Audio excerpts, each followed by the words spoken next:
mbere Yesu uri number one. Turi ku cyumweru ni umwanya mwiza wo kumva ijambo ry'Imana. Turi kumwe na Bishop muri Sajon kuva muri Eden Temple International. Uwiteka niwe mungeri wanjye sinzakena, andyamisha mu cyanya cy'ubwatsi bubisi, anjyana iruhande rw'amazi adasuma. Ni buri cyumweru kuri Radio Sarusi guhera saa 9 za mu gitondo kugeza saa 1 n'igice. Oh haleluya. Barabazanya Besu ominde. Mbona umukozi w'Imana rwose pastor yamaze kuhagera ngo twizere ko namwe mwakize Bibiliya hafi agakayi n'agakaramu kugira ngo mwumve inyigisho baba baduteguriye. Hagati ngaho pastor tubifurije ibihe byiza. Murakoze cyane Imana ibahe umugisha. Yego. Nikaze muri iki kiganiro kandi tubahana umwanya kugira ngo mubonere gukomerezaho mutubwira ijambo ry'Imana. Hano muri no minsi ngo abenshi ntibari gusenga, abandi bari muri lockdown, abandi akazi karagaza abantu barihebye. Ese mu byukuri niki cyabahaza usebye ijambo ry'Imana? Niyo mpamvu tubahaye ikazi kugira ngo mukomeze mutugeze ijambo ry'Imana mwaduteguriye. Murakoze cyane Imana ibahe umugisha.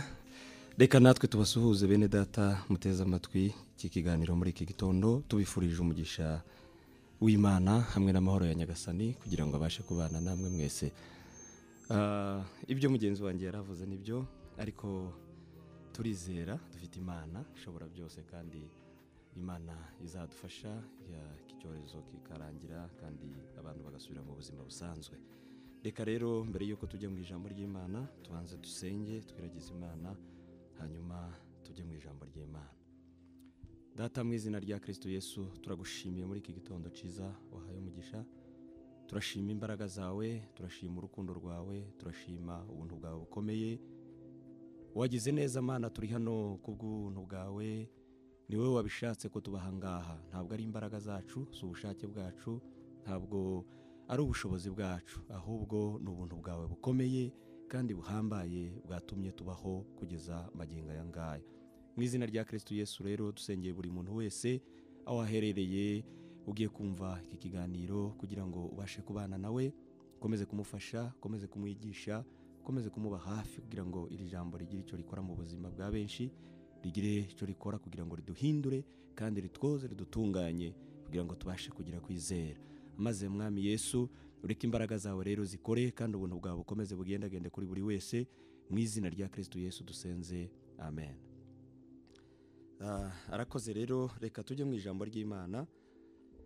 Hari ikibazo mugenzi wanjye yarabajije, ariko ndagira ngo nkubwire ngo kurikira ijambo ry'Imana. Ku ijambo ry'Imana harimo ibisubizo by'uburyo bwinshi kandi mu buryo bwose, kuko iyo ufite kwizera, iyo uri kumwe n'Imana, iyo uri kuganira n'Imana, ntabwo ushobora kwiheba, kubera kuko bajya baririmba bakavuga ngo n'inyuma ya zero irakora. Nubwo byaba bikomeye, turi mu bihe bikomeye mu by'ukuri, icyorezo kirimo kiragenda gitera intara, ariko dufite Imana ishobora byose kandi dufite kwizera ko kizarangira hamwe no gukomeza kubahiriza ingamba duhabwa. Reka rero tujye mu ijambo ry'Imana. Luka igice cya 8 ku murongo waho wa 22. Tujye kuganira ijambo ry'Imana. Ndagira ngo nkubwire ngo hamwe n'ibyo bibazo urimo, hamwe n'urwo rugendo uri kugenda rusa naho rugoranye, ndagira ngo nkubwire ngo ukwiriye gukangura Imana, ukwiriye kubwira Yesu muri urwo rugendo rwawe urimo, ukabana nawe kugira ngo Imana ize kugufasha mu izina rya Kristo Yesu. Reka rero dusome ijambo ry'Imana. 22 igice cya 8 Luka umurongo waho wa 22 haravuga ngo nuko ku munsi umwe yikira mu bwato n'abigishwa be, arababwira ati twambuke tujye hakurya y'inyanja. Baratsuka, bakigenda arasinzira mu nyanja. Hamanuka umuyaga urimo ishuheri, ubwato bwenda kurengerwa n'amazi. Bajya mu kaga. Baraza baramukangura bati databuja turapfuye. Akangutse acyaha umuyaga n'amazi yihindurije, birahoshya haba ituze. 25 haravuga ngo arababaza ati kwizera kwanyu kuri he? Nabo baratinya barumirwa baravugana bati mbega uyu ni umuntu ki utegeka umuyaga n'amazi bikumvira? Reka nsubire muri ahangaha ku murongo wa 25 aravuga ngo arababaza ati kwizera kwanyu kuri he? Nabo baratinya barumirwa baravugana bati mbega uyu ni umuntu ki utegeka umuyaga n'amazi bikamwumvira? Imana iduha umugisha. Nongeye kuguha ikaze rero mwene data muri iri jambo ry'Imana. Dusomye amagambo meza kandi ijambo ry'Imana. Ku munsi umwe Yesu yikira mu bwato n'abigishwa be. Arababwira ati twambuke tujye hakurya y'inyanja. Baratsuka bajya mu nyanja bari mu bwato. Bibiliya yavuze neza cyane, yavuze ngo bakigenda Yesu arasinzira. Asinzirira mu bwato bari barimo n'abigishwa be. Maze rero muri iyo nyanja bari barimo hamanuka umuyaga mwinshi urimo ndetse n'ishuheri. Bwa bwato bari barimo bushaka kurengerwa. Abigishwa ba Yesu batangira gutaka barira baravuga ati turapfuye turapfuye. Kubera iki batakaga? Nuko hari haje nk'umuyaga ndetse n'ishuheri muri iyi nyanja. Batekerezaga ko ubwato barimo bugiye kurengerwa. Batekerezaga ko hagiye kuba ibibazo muri iyo nyanja, ahari wenda ubwato bukarengerwa, ubuzima bwabo bukarangira gutyo. Yesu nawe yari yisinziririye. Mu by'ukuri iyo usomye iki cyanditswe, Yesu nawe yari asinziriye, yari mu bwato, yari kumwe nawe nabo bigishwa, ariko kandi yari asinziriye. Bamukanguye, Bibiliya iravuga ngo Yesu akangutse acyaha umuyaga n'amazi, yihindurije birahosha haba ituze. Haleluya. Ndagira ngo nkubwire muri kino gitondo mwene data,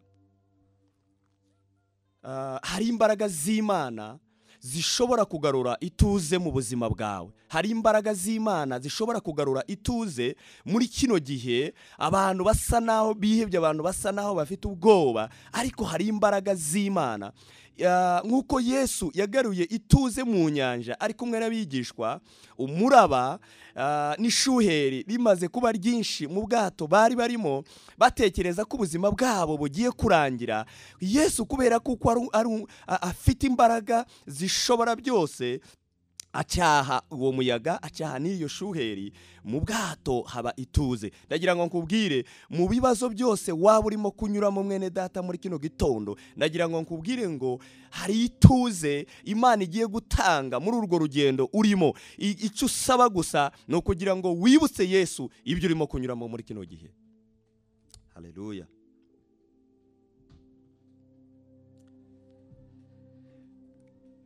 Aratabaza ati kwizera kwanyu kuri he?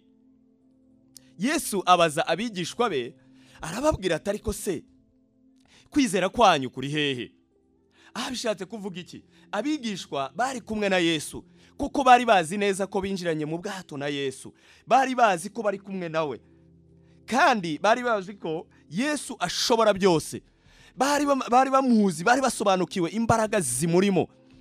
Ariko ntibyatumye batagira ubwoba, ntibyatumye badataka, ntibyatumye badatinya ishuheri mu nyanja, ntibyatumye batumva ko ubuzima bwabo bugiye kurangirira ahangaha, kandi bazi neza ko bari kumwe n'ukomeye ushobora gucahira iryo shuheri, ushobora gucaha uwo muyaga ugatinya cyangwa se ukubaha kubw'imbaraga z'uwo bari kumwe nawe, kubera kutizera.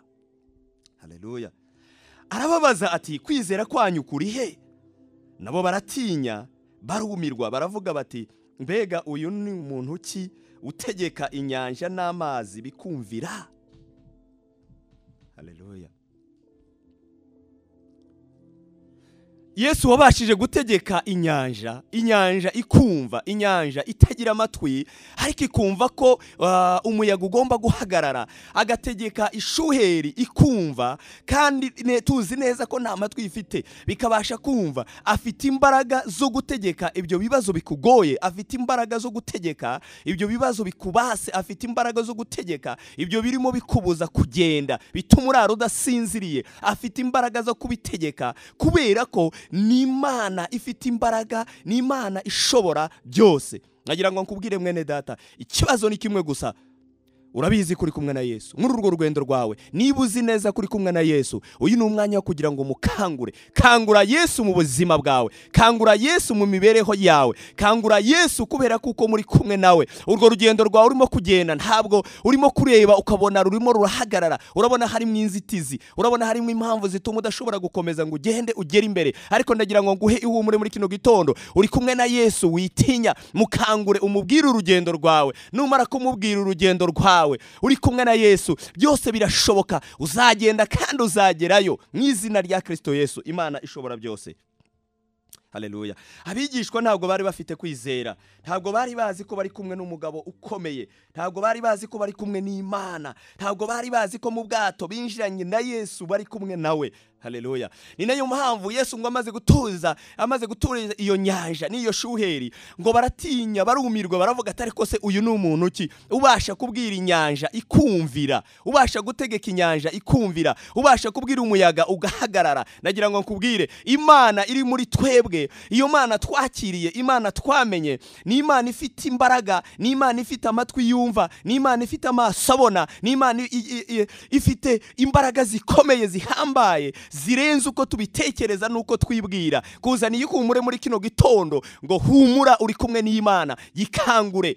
Yaho uzujya kuyibwirira, aho usengera, hahantu ujya upfukama, hahantu ubwira Imana, aho niho Imana ishaka kujya, uyibwira ibyawe byose. Umuririmbyi yararimbye aravuga ngo bwira Yesu byose, ni inshuti yawe, ibikubabaza n'ibigutera, aza kunda agafasha n'abashavuye. Wizere Yesu kuko niwe banze ryo kwizerwa. Imana iduha umugisha bene data muri kino gitondo. Ni gitondo numva mfite ibyishimo, ni gitondo numva nezerewe muri kano kanya. Kuzaniye ihumure, kangura Yesu. Haleluya. Abigishwa bari bazi neza ko bari kumwe nawe, ariko ntabwo bari bafite kwizera. Muri ibyo bibazo turimo ducamo, turabizi ko turi kumwe na Yesu, ariko kwizera kwacu ni gukeya. Kwizera kwacu ntabwo kutubwira ko turi kumwe n'umuntu ufite imbaraga, ubasha guturisha iyo nyanja, ubasha gucecekesha ibyo bibazo urimo. Mu izina rya Kristo Yesu ndagira ngo nkubwire, garura uko kwizera maze utangire gukangura Yesu. Haleluya. Reka tujye mu ijambo ry'Imana dusome Mariko igice cya 5. Mariko igice cya 5 ku murongo waho Mariko igice cya 5 ku murongo waho wa 29.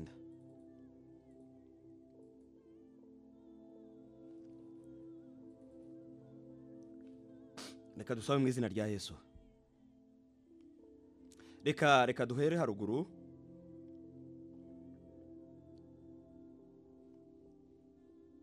Reka duhere haruguru ku murongo wa 22. Bibiri iravuga ngo umwe mu batware b'isinagogi witwaga Yayiro araza, amubonye yikubita imbere y'ibirenge bye, aramwinginga cyane ati, agakobwa kanjye karenda gupfa, ndakwinginze uze ukarambikeho ibiganza byawe gakire kabeho. 24. Aragenda ajyana nawe, abantu benshi baramukurikira bamubyiga. Nuko hari umugore wari mu mugongo wari ubimaranye imyaka 12, ababazwa n'abavuzi cyane, benshi bageragezaga kumukiza, bamumarisha ibintu bye byose, abitangamo ingemu, ariko ntibagira icyo bamumarira, ahubwo arushaho kurwara. 27. Yumvise ibya Yesu, araza aca mu bantu, amuturuka inyuma, akora ku mwenda we, kuko yari yibwiye ati, ninkora ninkora imyenda ye gusa ndakira. Uwo mwanya isoko y'amaraso irakama, amenya mu mubiri we yuko akize cya cyago. Yesu nawe yiyumvamo ko ubushobozi bumugabanutsemo, ahindukira abyigana n'abantu, arababaza ati, ninde ukoze ku mwenda wanjye? Abigishwa baramusubiza bati, ese ye, abantu barakubyiga nawe ukagira ngo ninde unkozeho? Abararanganyamo amaso agira ngo abone umukozeho. Uwo mugore aratinya, ahinda umushitsi kuko azi ikimubayeho. Araza amwikubita imbere, amubwira iby'ukuri byose. Aramubwira ati, mwana wanjye, kwizera kwawe kuragukijije.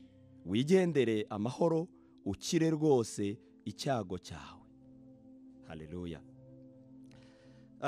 Dusomye amagambo Imana iduhaye muri kano kanya. Yesu ngo akigenda mu bwato, kuko ngo yashakaga kwambuka hakurya. Ntabwo dushaka gusubira muri ibyo bice biri haruguru. Ngo asubira hakurya, abantu benshi ngo bateranira aho ari iruhande rw'inyanja. Ngo umwe mu batware b'isinagogi witwaga Yayiro araza, amubonye yikubita imbere ye y'ibirenge bya Yesu, aramwinginga cyane, arataka ati, agakobwa kanjye karenda gupfa. Mu by'ukuri Yayiro yari afite ikibazo, yashakaga ko Yesu aza akagera mu rugo iwe, akajya kumukiriza umwana, kubera ko umwana we yari arwaye kandi yumvaga yenda gupfa. Intego ye kwari kugira ngo agende arebe Yesu, amubwire iby'ikibazo cy'umwana we. Aramwinginga cyane ati, agakobwa kanjye karenda gupfa, ndakwinginze uze ukarambikeho ibiganza byawe gakire. Yari azi ko mu biganza bya Yesu harimo imbaraga. Reka nkubwire, mu kuboko kw'Imana tuboneramo ibyiza, mu kuboko kw'Imana harimo imigisha. Reka nkubwire muri kino gitondo mwene data, imbaraga z'Imana zikugereho, ikiganza cy'Imana kikugereho. Wari ufite bwehebe, ariko gira kwizera ko mu kiganza cy'Imana, mu kuboko kw'Imana harimo imbaraga zidasanzwe, harimo imbaraga zo kugukiza, harimo imbaraga zo kugukura mu bibazo, harimo imbaraga zo kukurokora, harimo imbaraga zo kugukura mu maganya, harimo imbaraga zo kugufasha, imbaraga zishobora gutuma ubasha kongera kuremamo ibyiringiro mu buzima bwawe. Hahandi hari haracitse intege, hakongera kandi hakaremamo ibyiringiro. Haleluya. Uyu mugabo yari afite ikibazo cy'uko umwana we yari arwaye. Ariko yari afite kwizera ko nabwira Yesu, Yesu akaza akamurambikaho ibiganza, ako kanya uwo mwana we ari bukire. Yari yizeye imbaraga ziri muri Yesu. Haleluya. Ngo aragenda ajyana nawe, ariko muri uko kujyana nawe abantu benshi ngo baraza baramukurikira, ndetse bagenda bamubyiga. Haleluya. Abantu benshi iyo babonaga Yesu bumvaga bagomba kujyana nawe kubera impamvu nyinshi zitandukanye. Hari abashakaga gukira indwara, ariko hari n'abashakaga kubona imigati kubera ko bumvaga bagombaga kurya kubera kuko bari kumwe na Yesu. Mbese buri wese yagombaga kuba afite ikibazo n'impamvu ishobora gutuma akurikira Yesu. Mu gihe yabaga abonye Yesu, abantu benshi ngo baramubyiga cyane. Nuko ngo hariho umugore wari ufite ikibazo, wari mu mugongo, kandi ngo yari akimaranye imyaka 12. Ababazwa n'abavuzi cyane, ngo benshi bageragezaga kugenda bamuvura, ariko ntibashoboye kumuvura. Ntabwo yashoboye gukira, ahubwo ngo yahamariye ibye byose. Ni ukuvuga ngo ubutunzi bwiwe bwarahashiriye, ariko ntiyigeze abona gukira, ntiyigeze akira kubera kuko aricyo yashakaga. Haleluya. Ariko ntibagiraga icyo bamumarira, ngo ahubwo yarushagaho gukomeza kurwara. Uko bamuvuraga niko yakomezagaho kurusha kurema, niko yakomezagaho kurusha kurwara. Yumvise nawe ibya Yesu. Uwo muntu wari urwaye, uwo mudamu wari urwaye ikibazo yari amaranye imyaka 12, nawe yumvise inkuru za Yesu. Nk'uko uriya mukuru w'isinagogi nawe yumvise inkuru za Yesu, yumva ko agomba kujya kumubwira ikibazo cy'umwana w'urwaye. Uyu mudamu nawe yumvise inkuru za Yesu, araza anyura mu bantu, amuturuka inyuma, akora ku mwenda wa Yesu. Haleluya.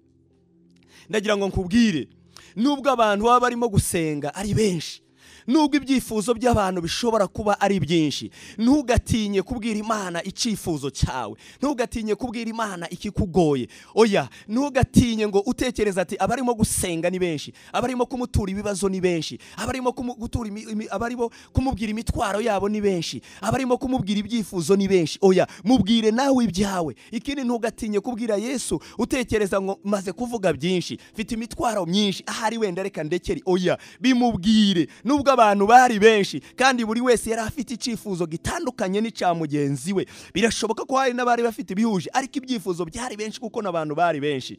Uyu mudamu ntiyigeze atinya, aragenda amuturuka inyuma, akora ku mwenda we. Ntiyatinya abantu benshi, ntiyigeze atinya kubera kuko bari bamuzengurutse ari benshi. Ico yatekereje nico yakoze. Yaratekereje aravuga ati ningenda gusa nkabasha kumubona ngakora ku mwenda we gusa. Yari afite kwizera kuko ashobora guhita kira ko kanya.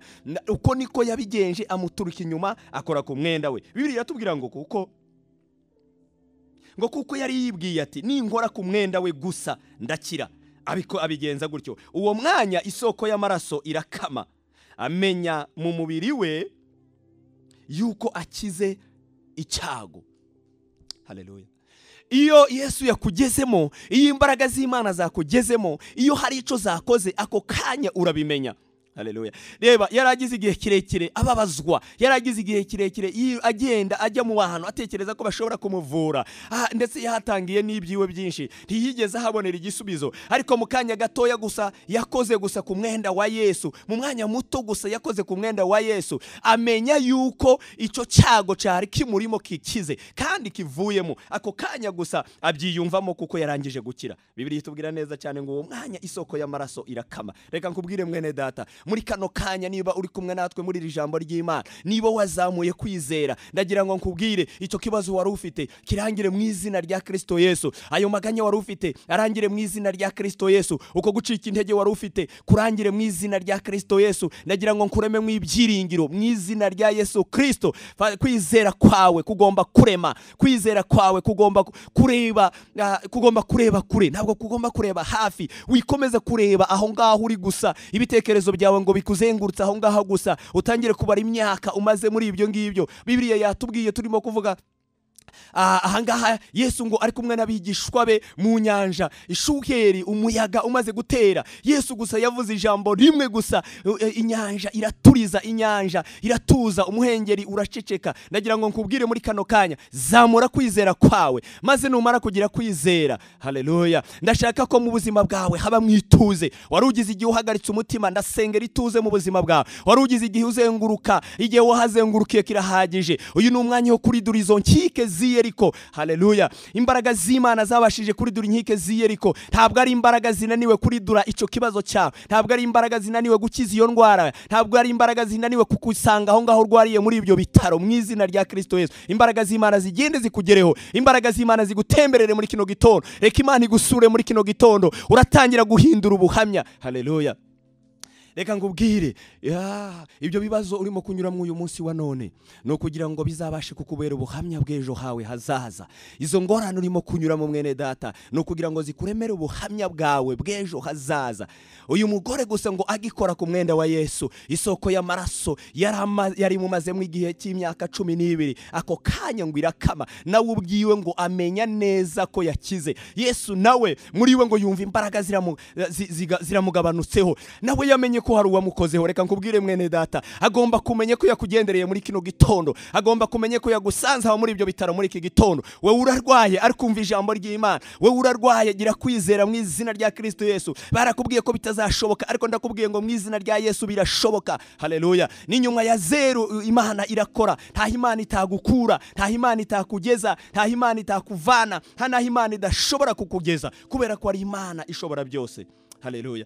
Yesu ngo araranganya amaso mu bantu bose bari bamukikije. Oh haleluya. Uyu munsi reka ubu munsi wawe, reka imana iraranganya amaso muri abo bantu benshi bafite ibyifuzo. Reka imana imenye ko yakugendereye muri kino gitondo mwene data. Uyu munsi ni umunsi wo kugendererwa n'Imana. Uyu munsi ni umunsi wo gufashwa n'Imana. Uyu ni umunsi Imana ishaka kukugenderera mwene data. Reka ngurangiriza aha ngaha maze tuze gusenga, twakire telefone zanyu maze tuze kugusengera. Hari umuririmbyi yaririmbye ngo ubwo ugenderera abandi nanjye ntusige. Ndashaka kugira ngo ubwo Yesu agenderera abandi nawe ntagusige muri kino gitondo. Ubwo Imana ishaka gukiza nawe kugenderere muri kino gitondo. Uyu ni umunsi w'amashimwe utazibagirana mu buzima bwawe. Haleluya. Imana irashaka kuko muri wowe haba mwituze. Reka twakire telefone zanyu hanyuma tujye mu mwanya wo kugira ngo dusenge mu izina rya Kristo Yesu.